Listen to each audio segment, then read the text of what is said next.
Hi, everybody. It's Karen Anderson here with Aorta Cope, and I have with us Greg Aaron Greenberg, and we may possibly have another guest hop on at some point, so that's always exciting. But this is our week in review. For what week is this, Greg? This would be the week of August 23rd. Last week. So if you're here with us, this is your opportunity to hear some of the informative and fun posts that we put up on our website and on Facebook for last week. And don't forget to like and subscribe to our YouTube channel so that you'll be reminded of events like this in the future. So we are going to kick it off with what do we got? We're going to start off with Medical Monday at Aorta Cope. Okay. And once again, like I said, this starts for the week of the 23rd. One of the questions we get in the community often is about how to sleep comfortably after open heart surgery. And this article from US News, written by Lisa Esposito, called Best Sleeping Positions After Open Heart Surgery. Lisa explains, as you recover from open heart surgery in the hospital and then at home, sleeping soundly can be a challenge. It's important to find a comfortable sleep position that works for you. Also, knowing how to move in and out of bed safely helps protect you and your healing incision. To learn more about it from the experts and how to obtain restorative sleep after surgery, click on the link below and you'll find the article. Karen, tell me your thoughts on what your experience was sleeping was. Yeah, so I think everybody feels that one of the best things about sleeping is once you can get out of that hospital bed. And yet we would all probably say when we get home, we wish we had the hospital bed. So one of the things that if you have a scheduled surgery, you might want to see if your insurance will cover is having a hospital bed come to your home or renting furniture and renting even a recliner, which will help you in sleeping. But some of the things that this article went into was back sleeping. Sleeping on your back will help keep your head, your neck, and your spine aligned. That'll help avoid problems in those other areas. I don't know about you, but if I slept on my back, I was definitely propped up because the sternum just hurts too much. So, but again, everybody's going to figure out what makes them more comfortable. But this is what was in the article. Lying on your side. So you don't have to always sleep on your back, but lying on the side can also be a little problematic for some because they feel their heartbeat harder or it's more prominent when you lay on your left side. And if you are going to lie on your side, you want to have some pillows propped up behind your back. Number one, I think it gives you support in your chest. And two, it makes it easier when you have to push up on the bed to get to a seated position to get out of bed. And they will teach you this in the hospital, but you want to roll your body to reposition yourself. And all of these things, of course, you're going to go over with your doctor and they're going to show you in the hospital. But it is important to try also to not nap as much as you're going to feel you want to during the day, because it is going to disrupt your sleep pattern at nighttime.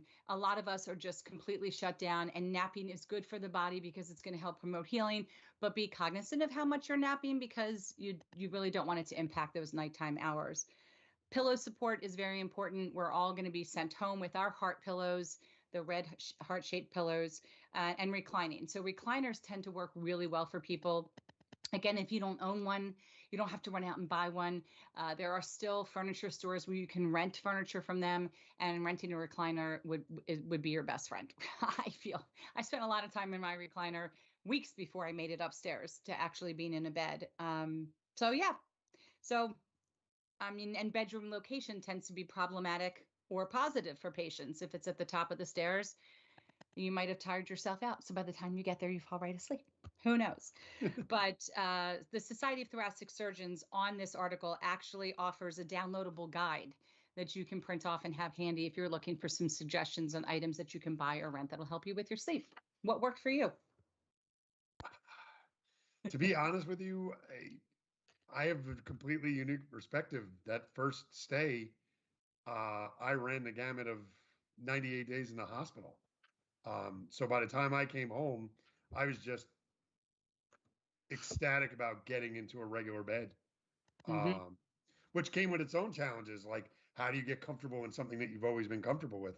Um, but it changed some sleeping. Like, I don't obviously not sleeping on my stomach anymore.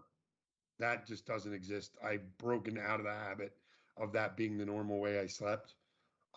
because obviously that is not what you want to do post surgery. And I think that because that I was broken from the habit of that, I never looked to really go back to it. Um, this time around with the last surgery, I had the much shorter stay. I feel like I acclimated to the bed well.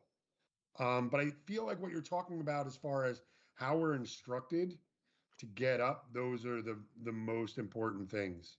Um, outside of the sleep is that ability to transfer in and out of the bed safely with the way that they set it. And I found that maneuvering from my side, and like you said, bending and moving to a sitting position was much easier than trying to, I didn't have to lift myself up. So to basically follow their directions, I found it easier to be on, say, my right side and then shift up to the edge of the bed and then prepare to get up without using my arms to lift my body. And if only if there was a specific reason would a doctor tell you you can only lay on one side versus another. There really would be no reason. It's all about your comfort. And again, they're going to show you everything in the hospital before you're discharged anyway. I think this article just helps prepare you whether it's equipment or that it's basically telling you it's okay. Sleep how you're comfortable. Nobody's going to want to sleep on their stomach when they come home from having their chest cracked open. And It's not going to happen. I also think it's important to understand that your chest might not be the only thing involved, especially Right. for those with dissections and emergencies.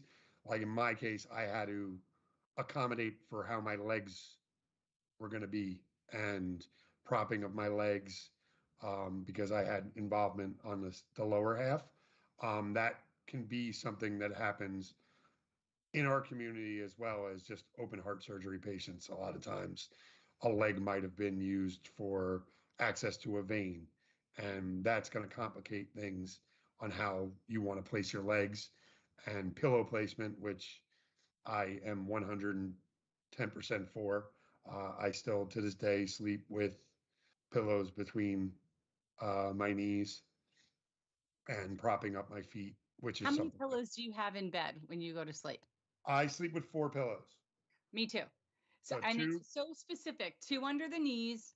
I have to have a really thin one behind my head and then a perfect fluffy one that I can get right up there on top of my shoulder so that my head just goes like that. And I well, take throw pillows to I hotels. use the two that I prop under my head, Uh-huh. and then I use one. I use 2 pillows perpendicular, so we'll say like a T. One that's at the feet Yeah. for resting my stumpies, and then one to come up the the inner part of my calves and keep my knees like propped and I comfortable. never end up that way. I end up and there's pillows. They're everywhere. I have no idea. I I'm throw the one from between my legs yeah. very commonly off the bed. Um, but it gets me in the comfortable position to fall asleep. Yes. Once I'm asleep, how I'm asleep. But That's it. the key is getting yourself in that right position and the comfortable part of it, Hmm. and then calling it a night because that's where the challenge lies.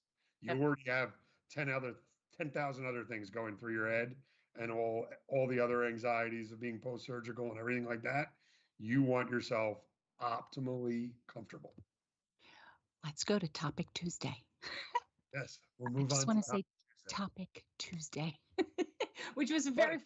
But we've seen this before. this was a bit of a stretch topic Tuesday for us. Well, I Um, mean, it is and it isn't. It's like we put this question out on our Wacky Wednesday contest before, and just want to hear what people say. But I never knew that it could tell a lot about your personality, which I thought was pretty interesting. And it's one of those. Let's just take your mind off of AD for a while, right. and I mean, there is absolutely science behind it.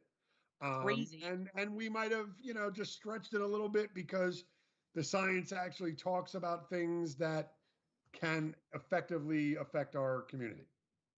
Um, so we'll move right in. It's Topic Tuesday.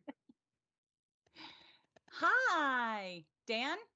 Yes, Diane, Diane's here, girl. You can comment from afar. Diane will hopefully be joining us next week when we work out some technical glitches. Okay.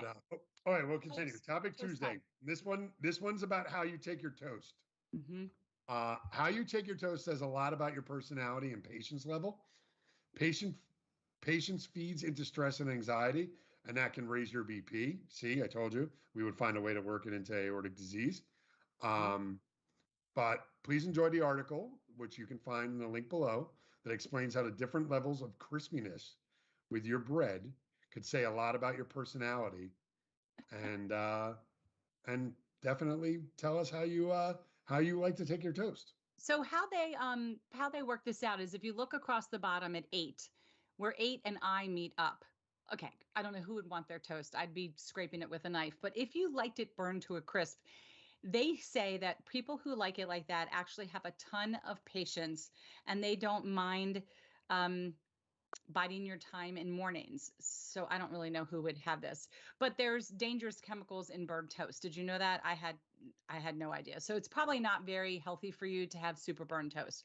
Anyone who thinks burned toast isn't absolutely messy is crazy. And it's hard to get it out of your teeth. But anyway, due to the bitter taste of burned toast, you might actually be someone who becomes judgmental and critical of others. So watch people when they eat their toast. Now you know what they're thinking of you. But if you like yours golden brown and Instagram worthy, which I guess might be somewhere around the 4D or 4C area, then you are typically motivated by appearances and really care about what other people might think about you. You tend to be more efficient and tidy, and you strive for a higher standard. It's kind of like the Mary Poppins of toast, they say, when it's that perfect golden brown. And if you're one of those baffling types who tends to think that toast is no more than just ever so slightly lightly crisped bread, then you tend to be very impatient, very spontaneous, and constantly racing around.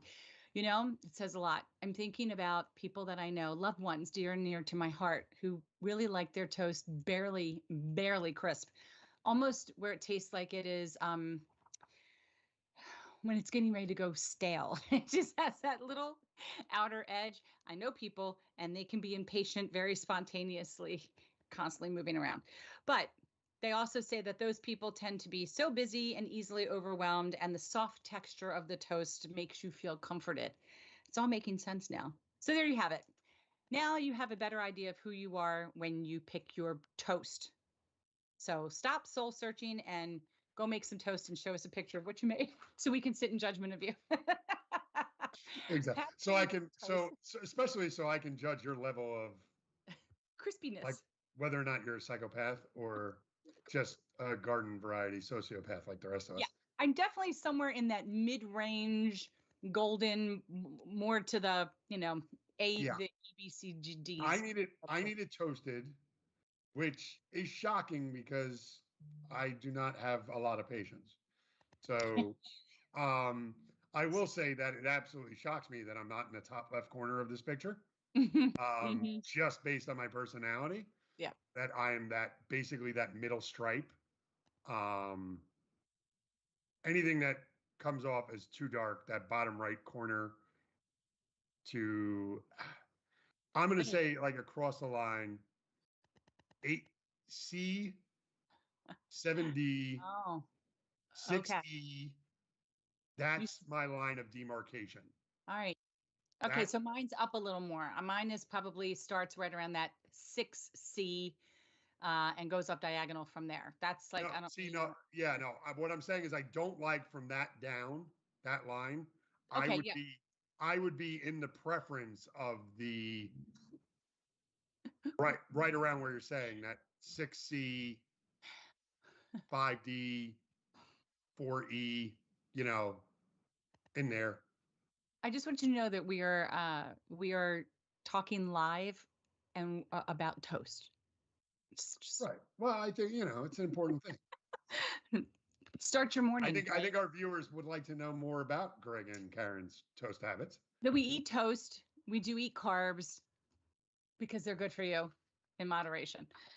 Actually, you know what? I do not like if I'm going to have chicken salad, or the very rare tuna salad. I do not, well, no, I guess I would do tuna salad on toast if I had to have tuna. But if I do chicken salad, no, I do not want my bread toasted.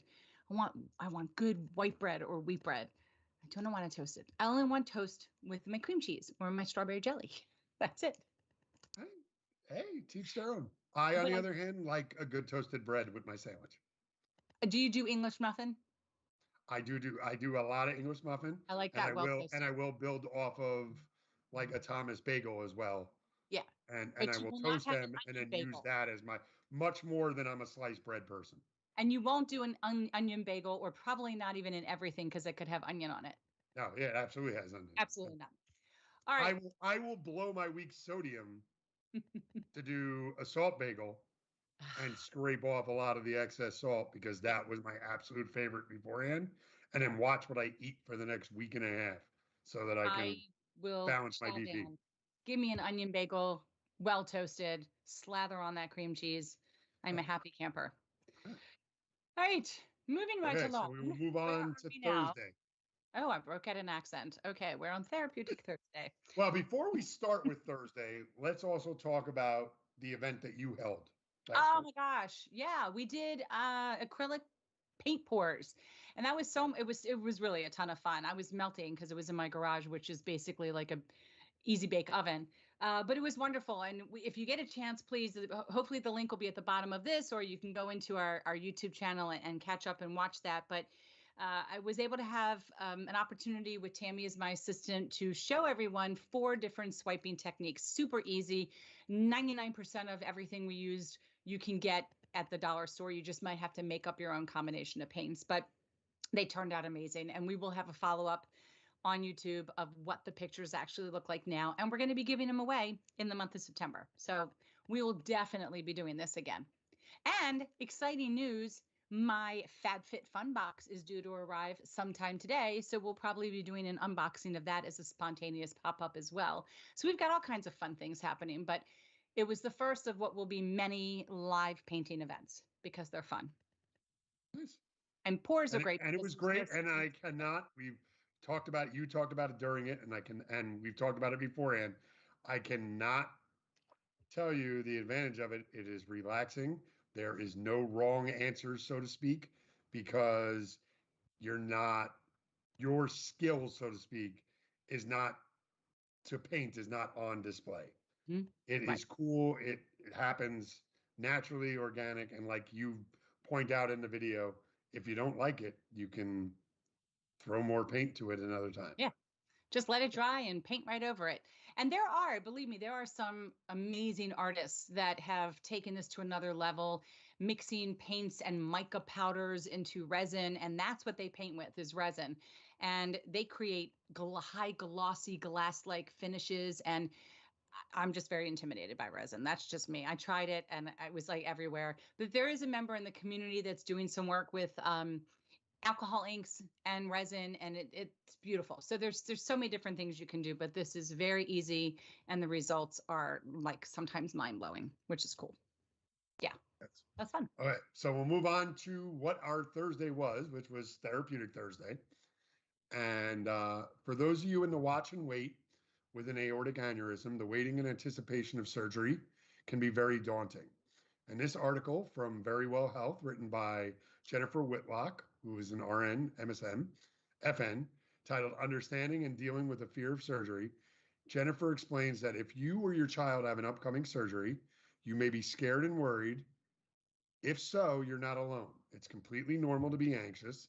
There are times when this normal fear can become so severe that it becomes a serious concern, however. Fortunately, there are a number of steps that people can take to help address their fear of surgery. And for some of the tools regarding how to handle that fear, we'll enclose the link below to the article itself. And you tell me about it, Karen. You've had your share of procedures that have been planned. Yeah, I've probably had 13 surgeries, 13 or 14 in my life, but most of the reasons for surgical anxiety comes from the fear of the unknown. I think that's most of the reasons that people have fear in general. It's unknown, it's giving up control. Especially if you've had a bad experience in surgery. And it just takes one. When I was in 4th grade and had to have my tonsils out and they had to give me an IV, they missed my vein and hit a nerve. Hence, my fear of needles was born and has never left. So these things can happen and they'll create surgical anxieties. The other anxiety can be what's going to be the result of the surgery? What am I looking at from a pain management perspective? What am I looking at from recovery? Again, that all falls in that bucket of the unknown and having to give up control. So there's also the fear of your self esteem. What is this going to do to you afterwards? So people that have mastectomies or prostate surgery, they may have the fear of what's my body going to look like. We have scars and we don't know what that's going to look like afterwards. I don't know anybody who hasn't woken up and looked at themselves and gotten really scared. Hi, puppy. I will apologize for the dog. Oh Hey. Um, so when you have to, so anyway, while all surgeries also have a risk of death, that tends to lend itself to the fear. But uh, some of the things that you can do, obviously, is arm yourself with as much information as possible about your surgery, about the risks, about the recovery, about pain expectation and management. Also, you should talk to your surgeon. Always come armed with a list of questions. Obviously, if it's an emergency, you don't have that opportunity, but if it's planned, go in with as many questions as you can. Facebook is actually a great community for that because you can just sit back and read and extrapolate the things that you find would be important to discuss with your surgeon and ask questions about. Also, a lot of people like to look for more natural homeopathic remedies and some alternatives. So before they have surgery, maybe they'll try acupuncture or some other variety of that. So if you want to and you discuss this with your doctor, obviously that's not going to work in our world when it comes to aneurysms, but any other surgery, you can look into some alternatives. And then if your anxiety really takes over and you're really having problems getting away from the what ifs, then you should seek some counseling. I think people just don't give counseling or therapy enough credit, but it can really help you put those cognitively irrational thoughts, which are normal, put them in the right buckets and have the right perspective. So that's the article. And we've all been there. We've all had anxiety when we have something planned. It's part of the fight or flight, I guess they say. So it's a good thing, normal. I think it's important to understand what you just touched upon because you caught yourself and you said it, but a lot of this is irrational. Doesn't mean it's not normal or that it isn't 100% expected or that you shouldn't feel it. But part of getting past it is to understand that it is out of your control and it is, you are thinking worst case scenario, which you are probably not going to get. So you are creating an irrational fear to a very rational concern. Right. And that's where it lies. So I don't want anyone to think that we're being dismissive if you hear me or Karen say that something, it can be an irrational fear. It can be very normal and completely understandable and still be detrimental and slightly irrational. I would also like to point out that we we talked about it as the watch and wait intact aneurysm people. This obviously goes for those that might have dissected that are potentially looking at future procedures as well. And unfortunately, in that community, which I know very well, that's some of the stuff that I struggled with back when I was addressed in December. And we had our conversations about it, Karen. You, it's not. Hopefully, it will not be anything like what your emergency was, but you carry all the baggage from what you experienced in your emergency into the idea of this next surgery. And it's not really till you have it and you come out the other side and you're like, whew, that was nothing like, we've talked about it before. I've talked about it and been open. A 98-day stay in the hospital. It was horrendous with my dissection. Um, I was scared. I did not have that fight in me again. But worrying about that leading up to the surgery was wasted anxiety. It was wasted time. And for me, I'm one of those bad people that they explain in this article that really manifest their anxieties physiologically and start seeing heavy cramping and to the point where I almost think that I'm having an episode and I'm not. It's just my anxiety getting the better of me. And it, I don't know how to explain it. It's just, you come out of it, it's different, it's planned, it's always better. and barring any complications, it's a relative nothing. It's scary, it's hard. You get past it, you work the problem. Right. I mean, there's always risks, but the chances are so significantly low because everybody's had time to plan for it and they do it every day. But as someone who's had 4 bowel resections, there was never one time where I was like, okay, we're here, let's do it. I'm good. Let's go. Let's go. Now, of course, I'm nervous. You don't know if there's going to be a complication. On number 3, there was a complication.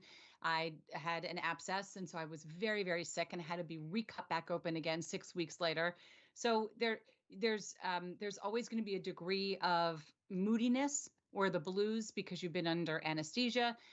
So it doesn't matter how much you prepare for it, there's always going to be right before they take me back, I'm a crier. I tend to get a little emotional, and then I get it out, and then I'm like, okay, we're going, because I know I'm not going to feel good. Nobody feels good after surgery.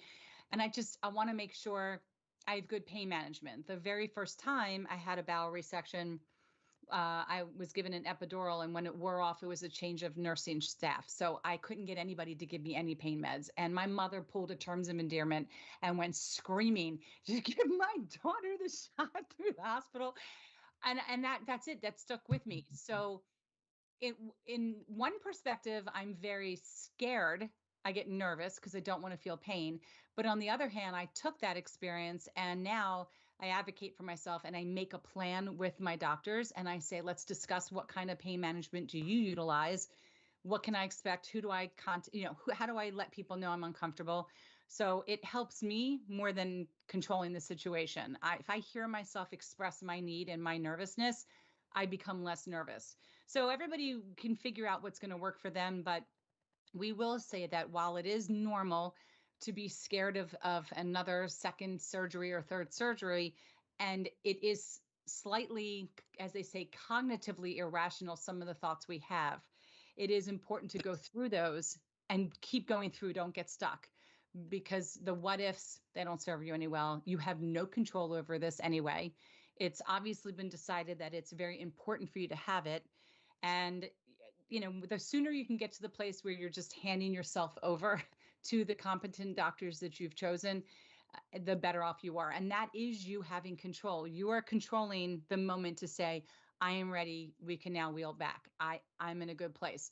So if that's the mental game you have to play with yourself, that you say, I am allowing you to perform surgery in me. I have granted you this. I am in control. Then do it. Whatever works. But it's a lot of giving up control and getting through those what ifs. They're destructive.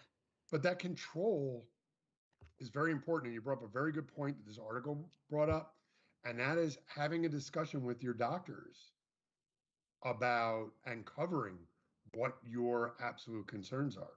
If Yeah. you're somebody that has been through some stuff and you don't handle pain well, then have that addressed. Mm-hmm. Know what the plan is going to be with addressing it. Um, you had that story with your mom, my story of them not really explaining to me how to use my own pump really well with my feet. And I ran through with my amputations a period of time where I lost all pain medication for like 2 hours, screaming at the top of my lungs, like you at nurse change. And that is, for people in our community, that's detrimental. We Mm-hmm. can't afford pain raises BP. Nobody, trust me, they will give you what they feel you need because they want to control your blood pressure. Nobody wants you, your nurses don't want you to chase pain away because at that point it's already impacted your blood pressure. But I As will well. say there have been a few people in the community having said that, and I didn't mean to interrupt, but I did, that we're not given pain medication. But the reasoning was because their heart rate had dropped really low. So pain medicine will reduce your heart rate as it takes down your blood pressure. So in that case, don't yell at the messenger of who's not willing to give you what you think you need at that moment, because that's a matter of a medical call. So That's a medical call, and I'll be honest with you, a lot of the times, if it's a little bit of a neurological pain, they will give you the gabapentin. They mhm. will give you Tylenol. It might not be what works 100% for you in that given moment, but they truly don't want your pain to run amok. Nobody is, Right. I think it's important to understand that nobody is actually looking to torture you through this process. I know it feels like they are at some points. I mean, we all know that 4 o'clock wake ups for a blood draw feels like they're purposely torturing you. Mhm. But uh, that's not their intent. There's always a rhyme or a reason behind it. Right. Yep. And that Therapeutic pretty Thursday. much covers that. Now we get to go to the really, really exciting post. What was the really exciting post since? Hey, you know what? People that are watching this today, it is August 30th, and in 2 days is the beginning of September, which is Aortic Disease Awareness Month. Didn't always start off as a month, actually started off as just a day on September 19th. And then I think somewhere in there it became a week. The reality is, with the amount of information that we are going to share with you in the month, needed to have a month. So we've just deemed September Aortic Disease Awareness Month. I mean, if you want to read it, we can take it together because I'm already starting to talk about it. Or you can show my ladies' night. There we go. Um, I don't know what's going on. I thought I could generically bring up the page behind us without everything loading, but That's okay. okay. That looks good. Just leave that there and we'll just talk Yeah. about it. So, really, what we've done is we've broken down the weeks and we start off with what is your aorta? We take you through what can happen to your aorta, from aneurysms to dissections.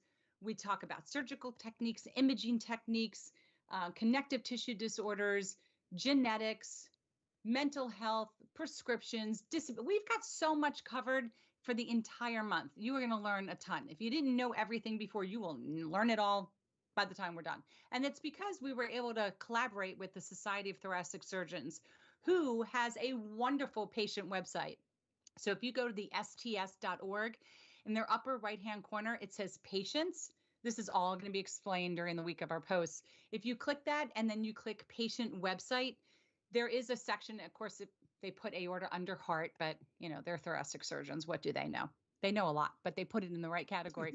If you click on that, there's a whole section about thoracic aortic aneurysms and aortic dissections. And there's just anything thoracic you'll find there. But informational, educational videos and graphics, and that's where we pull most of our information. And they're also so wonderful that they promote us and Think Aorta. But do you remember some of the other fun things we're going to do outside of educational? I mean, well, we have a lot of live events. I know that you'll be going live with Dr. Udelman uh, That's to this begin the week. month.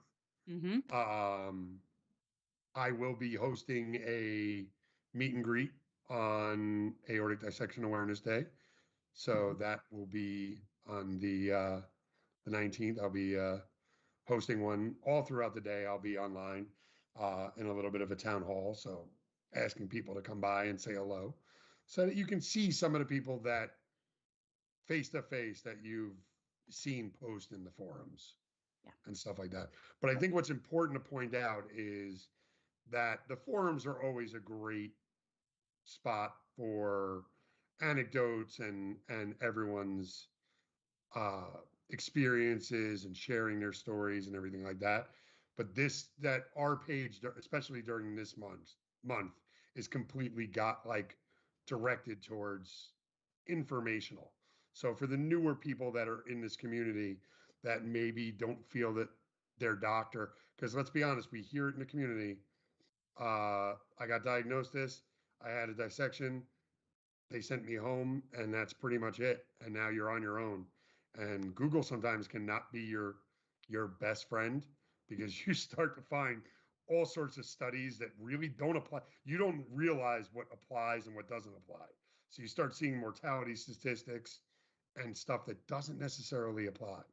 That is the one advantage I'd say that we've gone through a ton of this stuff and have kind of looked and really have kind of chosen what are the right things that we should that you should be informed about. Yep. Right now, we are still accepting pictures for our Hope campaign. And there is information about that underneath the Aortic Hope campaign on our blog. There's also information of that on our Facebook page. So if you're interested, you just need to send us a picture at info@aortichope.org. And on September 19th, we will show a video of what Hope looks like. It's our This Is What Hope Looks Like campaign. And we also will be having a bingo in a closed forum. We have 2 support group meetings. We have an Ask a Doctor event where you can post questions live and a doctor will answer them. We are going live with Dr. Udelman, Dr. Fisher, who's a cardiologist, disability attorneys. We have a yoga event with a nurse practitioner. I'm sure I'm leaving something out. I can't remember it all right now, but we have a walk across the Brooklyn Bridge in support of Aortic Bridge, and that is open to the community. They are still taking registrations. That information's on our website and underneath the upcoming events tab, and it's also on Facebook. And we're also participating in the global Think Aorta meetup event that's happening on September 19th, where nonprofit organizations in the United States, as well as all of the Think Aorta representatives, will be coming together to talk about how they think aorta for the community. So much stuff. September. Oh, and the contests. There's so many contests. There's going to be opportunities to get bracelets for free and gift cards and just all kinds of stuff, but you got to play to win. So those happen on Facebook. There'll be contests and great prizes on our bingo. So all of that stuff gets announced in 2 days. It's so exciting. Yes. Such a busy month. And it's going to be a busy month. Yeah. The key is to connect everybody, because while we are taught a lot about the various celebrities and sports figures who have unfortunately passed away from aortic disease, those are not the people that we have things in common with. The reality is we have things in common with each other. People that are making the difference in the community, running these Facebook pages, providing support, providing guidance, working really hard at their recovery, amazing caregivers. We do have a day dedicated to that as well. This community, this is who you have things in common with, and we want to celebrate you. So we will be connecting hearts one beat at a time for the month of September, and we're excited to have you join us. Well said. Thanks. I practiced that in my head while you were talking. Well said. And like you said, it's not to diminish anything else. It's always positive to have stuff in the limelight talking about aortic disease and aortic health. And unfortunately, when someone famous or anything, or even sometimes it's not even that famous, but it's covered locally by a page and stuff like that, and you hear about, unfortunately, someone losing their life to aortic disease. But that sheds a light for a very brief moment. It's in people's minds and it's there. But like you said, for a lot of us moving forward, it's how do I learn? How do I handle everything that comes with this new reality? And it's going to be from your peers. Yep. It's going to be how other people that deal with what you deal with handle it, and the little tricks that they've used to conquer certain things. Mm-hmm. And sharing that in the community is what people find very helpful. Mm-hmm. So I mean, you see it all the time. I mean, it's not to say anything bad about doctors. I mean, you're one of many patients for a doctor, but we see it all the time. Hey, I love these forum or I love these pages because I get so much more information from and learn from you guys than I do meeting just other survivors than necessarily someone gets from even their doctor. And you're not going to get this from your doctor, nor should you. They're so busy. When they're done with you, they're seeing the next person that they just, perform surgery on. That's why organizations like us are created to, we're the catcher's mitt. So once you've had your surgery or once you've been diagnosed, here we are to help you make sense of it all. So it's everything sprinkled in. Live events, educational posts, interactive videos, contests. It's going to be a great month. And then we have October right around the corner. So yeah, then fall. It's going to be crazy. It's gonna be good. So at any time, if you would like to donate to us to help us with all of these initiatives, there is a big donate button right there over Greg's head on the website that you can click that button. It's all of your generous donations really help us make all of these things happen. So thank you to that ahead of time. And that's where we're at. That pretty much wraps up the week. Wraps it up. Yeah, wraps it up until next week. We will actually be going live on, that's Tuesday, right? Yeah, the 7th, because we have Labor Day on Monday. So, yep, Tuesday the 7th. And I won't be here. So you'll have fun with whoever you have with you. It's a surprise. We'll have to see who joins you next week. We will have to see. It'll be fun. It'll be fun. So again, don't forget to hit like and subscribe, please. Like the video, like our stuff, help other people find us the way that you have found us. We really greatly appreciate it. That's it. That's Jazz it. hands. All right. So, Have a great rest of your day. you as well, Karen. Okay. See Thank you, you. Greg. See you, everybody.